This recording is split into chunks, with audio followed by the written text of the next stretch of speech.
Estamos de volta com o nosso Palavra Cruzada, hoje falando sobre o mercado de trabalho, sobre como ter sucesso no mercado de trabalho. Para isso, recebemos aqui no estúdio a consultora em carreiras Soraya Gervásio e as nossas jornalistas, que a Camila Cambrai, da Rede Minas, gostaria de fazer uma pergunta.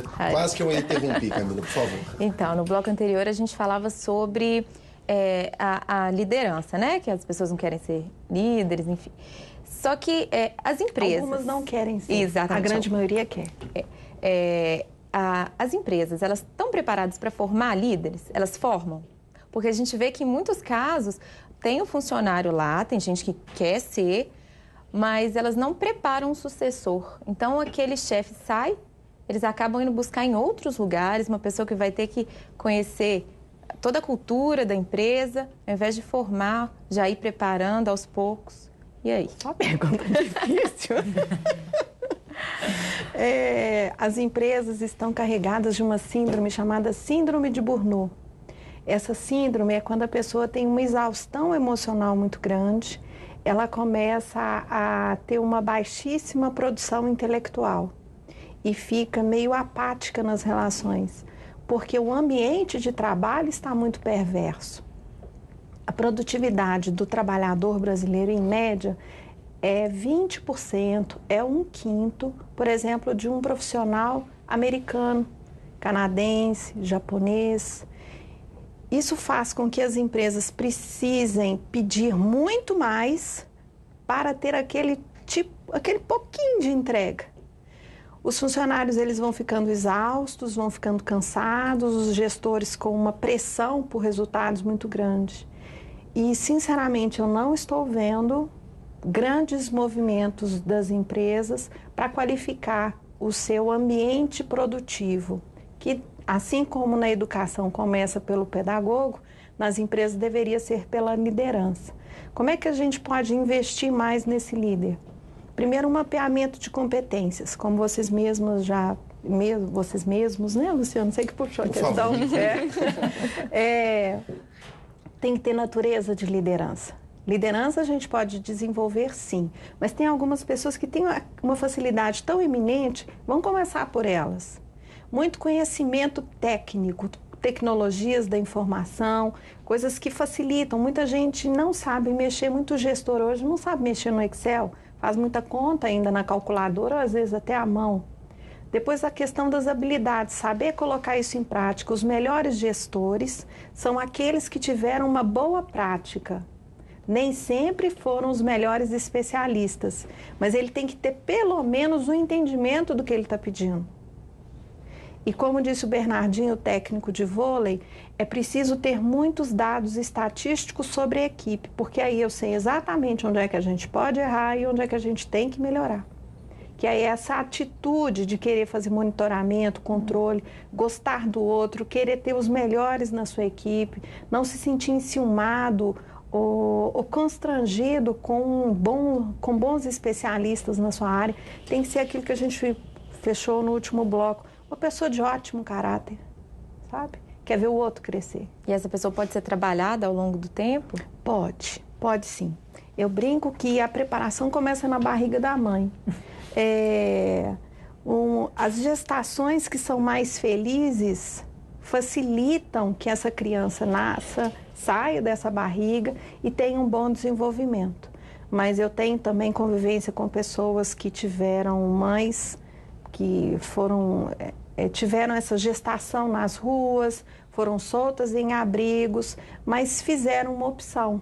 Eu quero ser feliz e eu quero ter uma vida diferente da vida que a minha mãe teve. Na maioria das vezes nem conhecem os pais.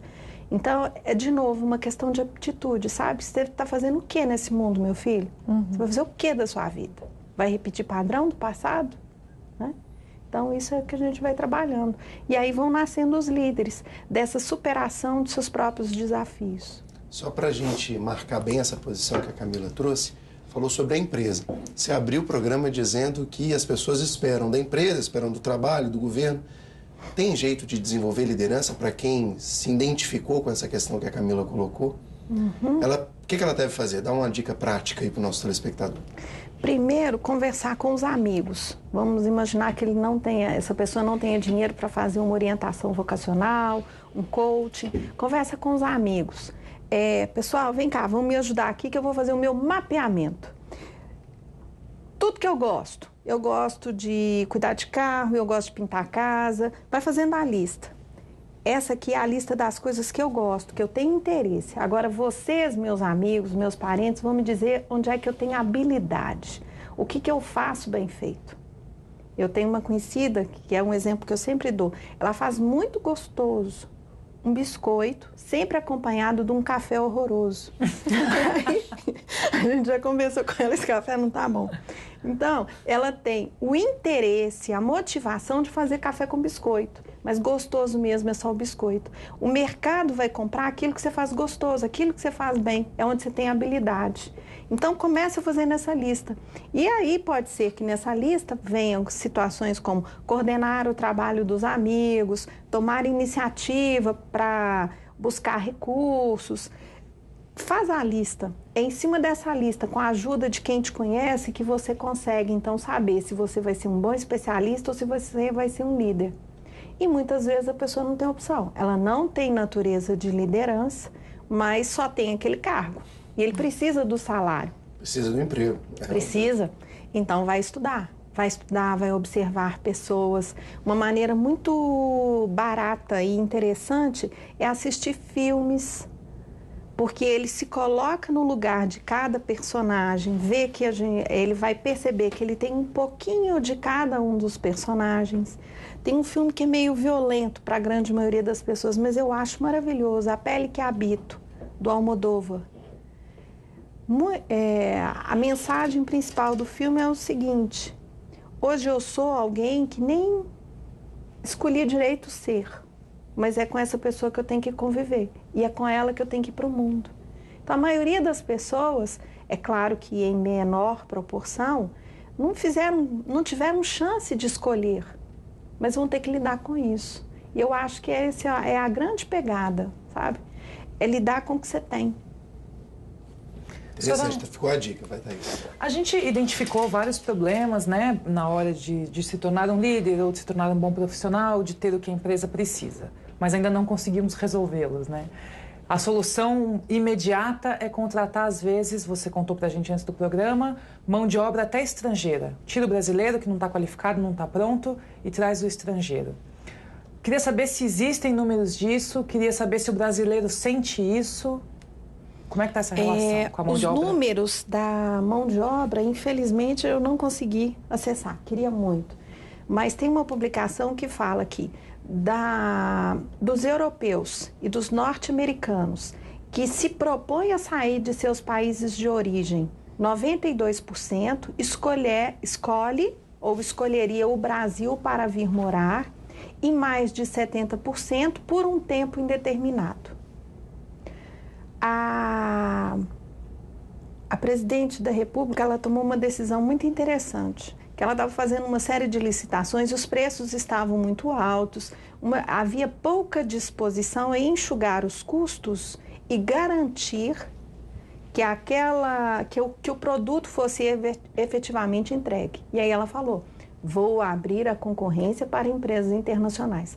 Automaticamente, os custos diminuíram e as propostas vieram mais carregadas de garantias. Então, eu percebo que nessa nova linha de gestão pública federal, já existe um movimento de pressionar as empresas, as instituições de ensino, de correr atrás desse prejuízo. Tá? Agora, efetivamente, no brasileiro, eu só vejo ressentimento. Pelo menos na grande maioria, vou contratar um alemão, contratar um italiano, contratar um americano. Estão contratando, e aí o que você vai fazer? Tem algumas, a maioria está reclamando. A gente ouve essas estatísticas que não são assim com validade científica, mas são números impressionantes, né? De percentual de cargos de direção preenchidos nas empresas nacionais por técnicos internacionais, Sim. Da quantidade de profissionais que desembarcam todos os anos. E não é uma coisa só de impressão, porque até o próprio rei da Espanha fez uma solicitação, facilita para a gente. A gente tem um monte de jovem bem formado, sem emprego, vocês estão precisando de emprego. Vários casos recentes, né? A própria produção do iPad no Brasil foi atrasada, não por os entraves legais, pela burocracia, mas por uma questão que no contrato dizia que precisava se contratar um percentual de engenheiros brasileiros. Né? A Foxconn devolveu ao governo dizendo, por favor, nos mostrem onde estão os engenheiros, porque nós não estamos encontrando. Ou seja, não é só uma questão da competência pessoal, aí é uma questão estrutural, questão macro, ou seja, o Brasil está preparando mal uma base para o futuro. Sim, tem uma pesquisa, da engenharia a gente pode aprofundar, mas me ocorreu aqui uma lembrança da OAB. De cada 10 advogados que prestam o exame da OAB, menos de 3 estão passando. Isso é muito ruim. Várias faculdades de medicina estão sendo fechadas. Cursos de engenharia estão formando engenheiros que não sabem fazer conta, nem têm noção estatística. Então, o ensino está muito fraco. É preciso qualificar mais os professores. Mas o grande problema não é lá na ponta, lá no início. Agora a gente está diante de uma dessas polêmicas, né? Onde a lei que começa? aprovada no Senado recentemente determina 50% das vagas para regimes de cota nas universidades federais. Uma discussão que começou a tomar outros rumos, mas, em geral, os especialistas em educação, mesmo aqueles mais otimistas, dizem, olha, muito bacana, mas não seria melhor investir lá atrás? Né? Você falou sobre a qualificação, começa no ventre.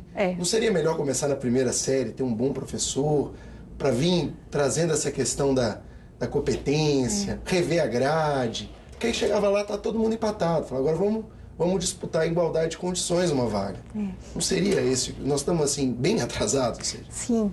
É lamentável a desqualificação da grande maioria dos educadores que tem poder de decisão. Por exemplo, eu chequei a última prova de consultor de educação do Senado, havia perguntas do tipo, como era a vida sexual de uma das amantes do ex-presidente Kennedy?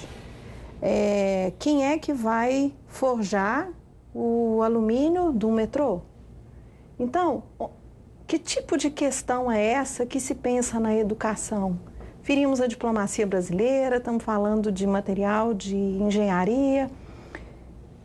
Está na hora de parar e pensar, sabe? Desse jeito a gente não vai poder ficar, não. A gente recebeu sobre aqui, essas cotas... Só sobre essa questão do currículo, né? Nós recebemos um programa, o professor Cláudio Moura Castro, Adoro. E ele colocou uma questão que me deixou pessoalmente impactado, que o nosso currículo é um currículo, o nosso currículo escolar, o que é exigido do nosso aluno do ensino médio, do segundo grau, às vezes não é exigido em algumas disciplinas, em alguns países, para estudantes de mestrado. Sim. Determinados conhecimentos sobre biologia, por exemplo, que a nossa grade é da pós-revolução francesa da elite. Sim. E a gente perde um tempo terrível decorando algumas questões que a gente vai ter dificuldade de relacionar para a vida real.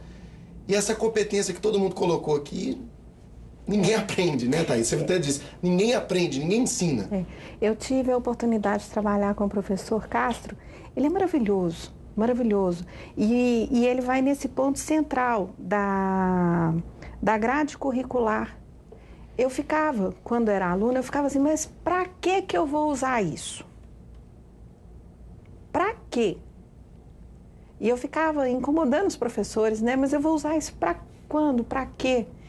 E constatou-se, saiu uma pesquisa até recente, o Brasil alfabetiza as crianças com a pior das técnicas de alfabetização. Nós somos um dos últimos países do mundo a alfabetizar pelo sistema global. Então, tem que parar. Agora, tem muitas pessoas que não querem melhorar a educação, porque um povo sem instrução é um povo mais facilmente manipulado e que se satisfaz com um pratinho de comida, uns R$70 por mês. Essa manipulação está custando muito caro para o Brasil. E para quem não pode pagar, né, é mais cruel, porque quem pode paga e essas pessoas do mercado, também se tornou um grande negócio ter educação de qualidade. Sim. O Estado seria um concorrente muito desagradável para grande parte dos empresários de educação no país, né? Se você tivesse uma educação, principalmente de base, muito boa, você teria grandes problemas econômicos para alguns. As pessoas não estão conseguindo nem ficar na escola. 68% da população brasileira tem menos de 4 anos de escola. Então isso é muito ruim. Argentina, Chile estão com mais de 9. Tem alguns centros no Chile que chegam a 12 anos. Então, nós não estamos conseguindo segurar aluno em sala de aula. Isso é muito triste para o país. Depois a gente fica, na hora que chega na graduação não, né? No ensino fundamental, um grupo de mais de 10 disciplinas que muitas pessoas estão cobrando que tenha efetivamente no mestrado. No mestrado a gente vai ter 6 disciplinas para estudá-las bem feitas e já com nível de instrução. Então eu acho que se queremos melhorar a nossa mão de obra, abrir mais escolas técnicas, sem constrangimento, isso não é demérito social, nós vamos ter que cuidar mais dos professores e divulgar para a sociedade que dá para ser, por exemplo, um projetista da área de construção civil ganha hoje mais de R$7.000. E para que ficar pelejando em ser um engenheiro? Se for civil, com certeza tem emprego garantido. Mas eu falo que quem não estuda, quem vai fazer um curso só para poder ganhar dinheiro, pode até ganhar dinheiro, mas gasta tudo com remédio. Porque é uma pessoa que vai ter um estresse muito forte, vai ter depressão, não vai ter uma socialização muito forte. Então, tem que escolher um curso que esteja alinhado com a sua vocação. Porque, como diz um operário, o salário até espicha. Tá? Soraya, não era a hora de investir mais no ensino técnico, já que faltam tantos técnicos no mercado e tem essa quantidade de faculdade com aluno que sai completamente despreparado, não era hora de investir? Sim, eu falei do lado ruim da prova, né, do Senado Federal e até do MEC, Ministério da Educação e Cultura, mas eu tive contato com bons políticos daqui de Minas Gerais, senadores também, que eles estão fazendo um movimento muito grande, atendendo um pedido da presidenta, né?